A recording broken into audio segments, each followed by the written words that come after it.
Oi you, it's time for another episode of Dorothy and the Dealer. Let's tune into the conversation.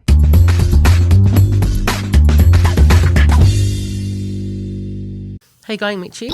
I'm pretty good, Dudette. How are you going? Yeah, I'm okay. What's good, happening? Not a lot. Happy New Year. Yes. Happy It's New been Year. interesting. Happy New Year to you too, mate.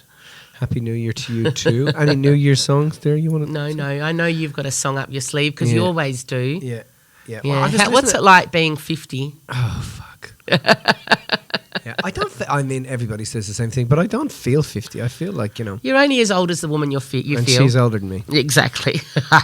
No, that wasn't nice. Yeah. Anyway, but I feel, it's a new era, and 50s is yeah, I mean, who would have thought? Fucking hell, I've made it to 50 and I'm alive. I know. Well, we need to talk Holy about your shit. celebrations afterwards. We won't do it in this podcast because it's the first podcast of the year, so we'll talk about it another time. Because we want to talk about... have you got a song? Well, yeah, I heard that song. Happy New Year to you. Is that actually a song? Yeah, we could run with that. No. What song do you I have? heard that song from the 60s the other day. If you see me walking down the street and I cry when we meet, walk on by, boom, boom, boom, boom, boom, boom. And it's such a catchy song. And then from there, I just started listening to more and more 60s stuff. And I know it's just showing my age. I'm not fucking 60 and I was born in the 70s. But man, they could sing back there. Dionne Warwick, like what a voice. My God. You really are showing your age. I know. I'm just going to saying say. that sort of stuff is just so catchy, and you're sitting back, having a coffee at the back of the house, reading your mission statement, just looking at some stuff and playing some cool music. I will say, I'm just going to, just as you were singing there, it reminded me that people have said that they really like my singing over your singing. Did they?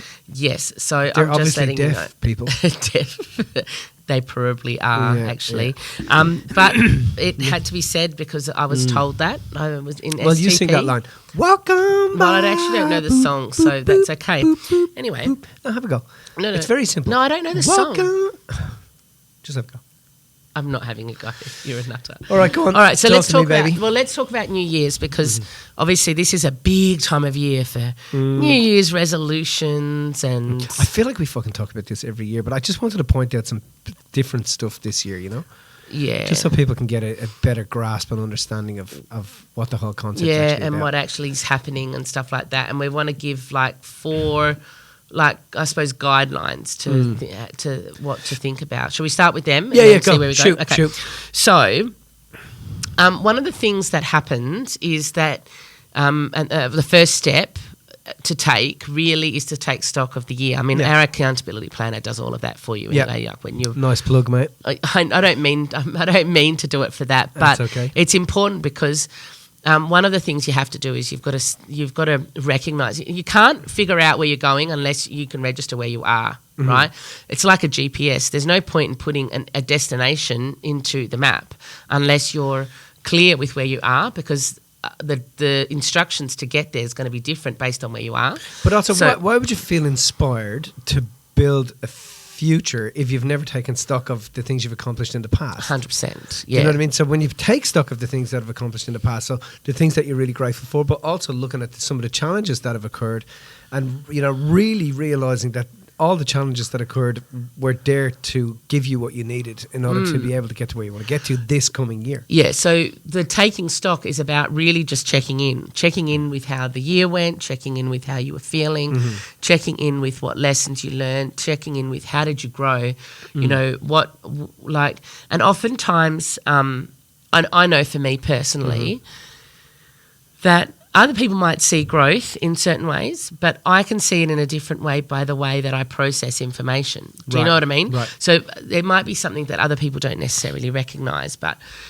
or even, last STP, I remember you and I were talking about the fact that, during the event, I was annoying you and you said, you were just annoying me for absolutely I don't know why. Yeah. And I said, you were doing the same for me. And the both of us, instead of dealing with it, instead of talking, we were just like, actually, There's nothing to be like. We took accountability, and like nobody would have known that unless we actually had the communication about it. It's something that happens internally, and it was like that emotional intelligence of being able to go, oh, hang on a second, I've grown there because I didn't behave the way, or I caught myself before behaving the way I would normally behave. So taking stock isn't just about big things necessarily. It can be little things. It can be like actually doing a deep dive into how did this year go? You know, what was learnt? Where was the growth? Who did I become? And really checking in, and like you said, having a sense of appreciation for where you're at. Because like I said, if you don't know where you're at, there's no way you can reference where you're going. Yeah. You have to like really take that on board. And I see it as, you know, stopping and understanding who you are and how you mature as you go through each year, as you can move through each challenge. But being able to link the challenge to upcoming perceived challenges allows you to really see that, you know, life actually has a design to it. You know, everything that's happening, nothing is a challenge just for the sake of it not being a challenge. And that's why people get emotional. Yeah. You're not grateful if you can't see the link. If you can't see how your past is actually enabling your future, you can't make that link. You're emotional. You think, well, why the fuck did that happen? Why did that need to happen? Couldn't it have happened any other way? Exactly. But when you stop and have a look, you realise it was perfect how it happened. And it's perfect in order for the year that you got ahead of you. Yeah, so what you're saying is then is create find the link, find the reason. Because that way it makes sense to you. So you've got an understanding. Yeah, 100%. But that and it happens in every area, you know, how you deal with the kids, you know, how you talk to staff, how, you know, all of the things, like really just taking stock about every element, you know. Yeah. That's step number 1. Step number 2 then is really looking at the challenges that you've had, because the challenges are where you grow. Yeah. Do you know what I mean? Yeah. And I would do a couple of things with that. I would look at the challenges that you've had and figure out what the lesson and the blessing is and what it's taught you. Yeah. But I'd also look at your challenges and find out, were the challenges that I faced last year, were they challenges of my own making, or were they challenges that happened and I had sort of no control over that? Yeah. Does that make sense? Yeah. Because one of the things we teach is, you know, when you create your challenges, that's when you're mastering your own life, because life is going to challenge you anyway. Yeah. So while you're checking in with your challenges, because the challenges and checking in with your challenges is a good place to start to really take stock and really check into what did you learn, what did it teach me, what is it showing me, etc. But also checking in with the types of challenges you were getting, and are you comfortable with those types of challenges, or would you like to evolve your challenges? And I think, you know, the only time we have petty challenges in our lives is when we haven't, you know, picked up the reins of where we're going. You know, you're always going to be challenged. You're always going to be challenged financially, socially, in terms of family. But if you want to eradicate petty challenges from your life, set up a life that you're moving towards something big all of the time. You know, and you don't have any time for that petty nonsense. Do you know what I mean? It just doesn't show up. And if petty nonsense and petty challenges are showing up, it's a sure sign that your target is not big enough. You know, your target is not, you know, you're not on target. It's not big enough. It's not something that is congruent. It's not something that, you know, is part of the big picture of why you're here. And I think that's a really important point. If your challenges are on target, they're not going to be petty. They're going to be big challenges. Yeah. They're going to be challenges that are steps for you to overcome. They're transitions into a new period, you know? Yeah. So they're not going to be throwaway things that you're just dealing with every single day. They're going to be next level, right? Yeah, absolutely. So were your challenges next level? And because when your challenges are next level, you grow. So remember, growth and comfort can't occupy the same space. So if you're too comfortable, even in your challenges, and what I mean by having comfortable challenges is, you know how to deal with a bill showing up, or you know how to deal with the same challenge of, you know, the same problems in the household, or the same, you know what I mean? Like the same thing, the same cyclical challenges. If you're in the same cyclical challenges, you're not creating a life that you are most proud of. Yeah. So, you you want to check in. What did your challenges teach you? What did you learn from them? What are the blessings here? But then also, are these the sort of challenges I want still, or do I want to have higher quality challenges? Yeah. I think. I mean, higher quality challenges have just a bigger payoff.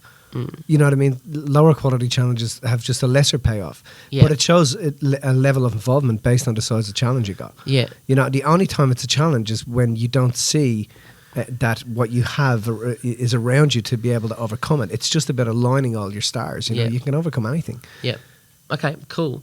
So then, like you kind of touched on it before, but step 3 would be like, now that we've taken stock, we've looked and had some appreciation for how we've grown, and we've taken stock of, you know, what were the challenges, where could we have done better, where could we have stepped up. The next part is now taking everything that I've learned, how do we inject this into what's happening forward, and how do we bring this forward and our learnings forward into the next year.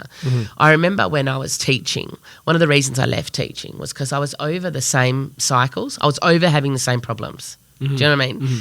And I didn't have this understanding of life back then to say, this is what I learnt last year. How am I going to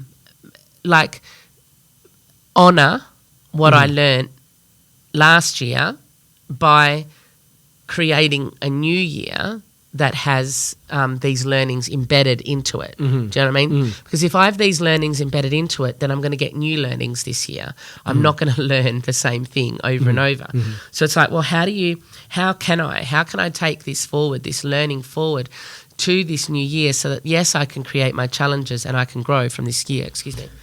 Well, we know that the universe echoes, right? It sends you around the same things. Everything sits in a cycle. And if you're caught in the same cycle, it's because you're not getting the lesson. Yeah. You know, that's all it is. Yeah. You know, but people see the cycle before they see the environment change. You know, and if you pay attention to the environment changing as you take stock of things, that's when you start to move out of the cycle. And on top of that, talking about cycles as if you're not in the cycle is another very rich thing to do. Being emotionally aware and this talented is enough. being able to talk about, hey, look, I seem to be in this cycle, and talking about the cycle allows you to not feel as if you're in it. Does that make sense? And you're blinded when you're in it, because lots of people get into cycles and they're in them, so they don't even know that they're in them. Yep. Do you know what I mean? They can't communicate as if they are the cycle. You know, he did this, I did that, instead of, hey, look at what we're doing. Yeah. You know, look at what's happening between us. Hey, let's talk about that conversation. Yeah. You know? So taking it into the next year is about planning your year so that your learnings are, like we said, embedded into your upcoming year. But you want to make sure that a lot of times people at this time of the year, they get really serious about the year ahead. And I think that's good, but it's not about getting serious only. It's about, like, you've got to integrate as a whole as you go through this year. So that also means that at this time of the year, you want to be planning your playtime. You want to be planning your hedonistic activities. And your hedonistic activities are where you get into flow states, where you get to just be, you know, in those moments. Excuse me. You should be planning for hedonistic time, daily, weekly, monthly, quarterly, seasonally, where you know what's going. Like, perhaps, like, let's say skydiving is one of your things that you just feel like, I just can do that. You know, and I'd love to do that, just to, you know, get out of my head and just go into that space. Well, you may not be doing that every. I'd like to see you do that.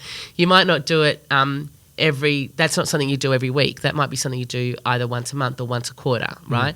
But so something you would do, or never, if you're scared of heights. I fucking hate heights. I know. But there's other things you can do every day. You can either meditate, yoga, exercise that you can do every day that gets you in that place. I mean, one of the things that people think when they're setting their goals for the year, right, is by February they're not fucking. Yeah. They're completely back in the same cycle. Yeah. But it's because they haven't actually set something up each week, fortnight, month that's exciting for them. Yeah, exactly. Do you know what I mean? That are things they want to accomplish and what they want to do. Yeah. When I go away with the lads down to down to Lingalonga, and you know, we get down there and it's a bike park and there's some very serious stuff down there, right? You know, everybody goes, hey, is there anything you want to accomplish? And every time I get asked that question, is there anything you want to accomplish?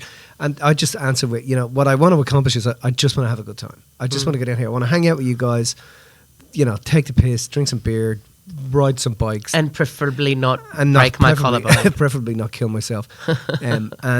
But you know, but I also in my own mind go, okay, I haven't accomplished that. I really want to accomplish that.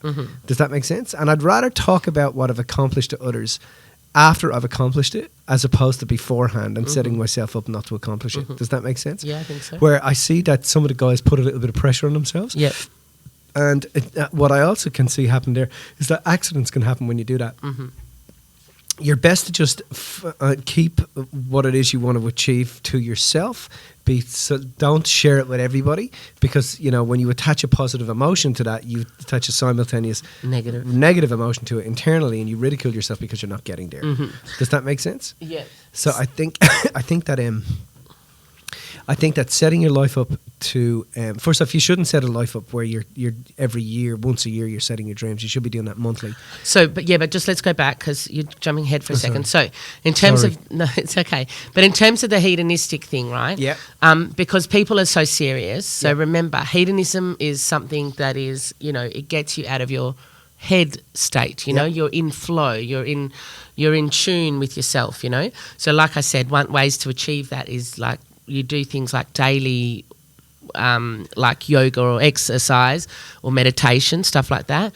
Weekly, you might be doing things like getting a massage or doing, for you, at least once a week, you'll go out on the bikes, and that's a good flow state for you, like you're getting out of your head and into that zone. Monthly, you might do something different. So you go every quarter to Lingalonga, at least once a quarter if you can, so that you're just away for a couple of days. Now, some people can't do that, but it's not about what you can, and it's not about that. It's about scheduling time. Yeah. It's like about making sure that you've got time, that you're choosing to do what you love. Yeah. And so therefore, like you said, you're not putting too much pressure on yourself to do X, Y, Z, because you're also enjoying the process of it. And I think a lot of people forget that. They forget to plan the hedonism. They forget to plan the fun and the things you want to do. One of the things we want to do this year is what? What's one of the things we want to do? I haven't sorted it out yet, but I'd love to go away in the middle of the year, personally. I want to go to Tomorrowland. That's the plan. So I have not had a minute to do any research on that at this point. When are the tickets getting released? February, I think. January, February. I'm there to see it. Are you? Yeah. Okay, famous last words. 50th, you said that last time. Year 50, yeah, I'm going to be. Not yet. You're 50. Yeah. Anyway, and then the last one, I know, I'm going to use that. I've got a whole year of being 49 when you're 50. So I'm going to use it. I'm still in my 40s, mate. You're over the hill. And then the last thing is being consistent. So you touched on that, right? Yeah. That it's not about doing it once a year. It's about checking in with what your goals are consistently, understanding that you're always going to be moving them and playing with them, and you don't wait until the end of the year to go, oh, fuck it, I'll just wait till next year to do it. How many years have you got? Wouldn't it be cool, like you think about the Inspired Life Planner, right? Wouldn't it be cool if every year you filled in a planner, right? And you have a bookshelf that has every year. Yeah. Year 1, year 2, year 3, year 4. And see how far you've come. Yeah. And then being able to show that to your kids later, you know, 100%. Or your grandchildren. Hey, this is what I did. You want to know what I did? Here's what I did here. I have that with my collaborations. It'd be like, this is what I used to be so upset about that I actually had to do in a collaboration over. Do you know what I mean? And look at, I feel so far different to that person, but it's really good as a checkpoint, you know. But consistency, I think, is the key. Because if you're not consistent with the things that you want, the things that you love to do, how you're going to push yourself, then next year you're just going to end up in the same scenario where it's like at the end of the year you're just starting all over again, instead of making the growth a continual spiral upwards, instead of just like leaps and like spurts, just like you said. By February, these New Year's resolutions don't work because they only happen for such a short time. That's exactly It's not about having a New Year's resolutions. It's about setting yourself up in an ongoing way to continue to step forward and create your challenges and to live your best example of your life as possible. Yeah. In my opinion, anyway. So, what's one thing you want to achieve this year? Do you think? I really want to. I have a couple of things, but I really want to. I really want. I want to get to Tomorrowland, I really. I know. I get that. I just remember what happened last time. I have another store I want to open this. Oh year. yeah. I want to. I have a couple of properties I want to offload, and I have some other properties that I want to buy. So just that's they're the things.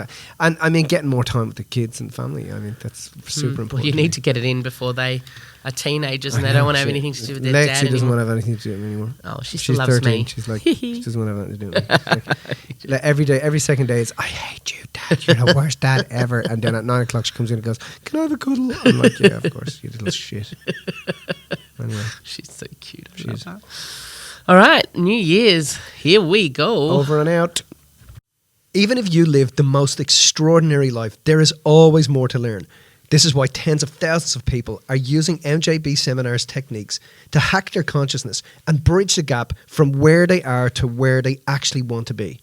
MJB seminars use cutting-edge transformational processes that are science-based and backed to help people break through subconscious barriers and limiting beliefs in order to reset, reboot and live inspired.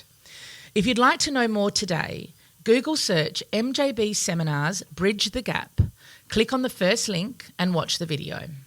Now, for simply watching the video, you will also receive a complimentary coaching session with one of our master coaches valued at over $600 to help you get traction in your life today.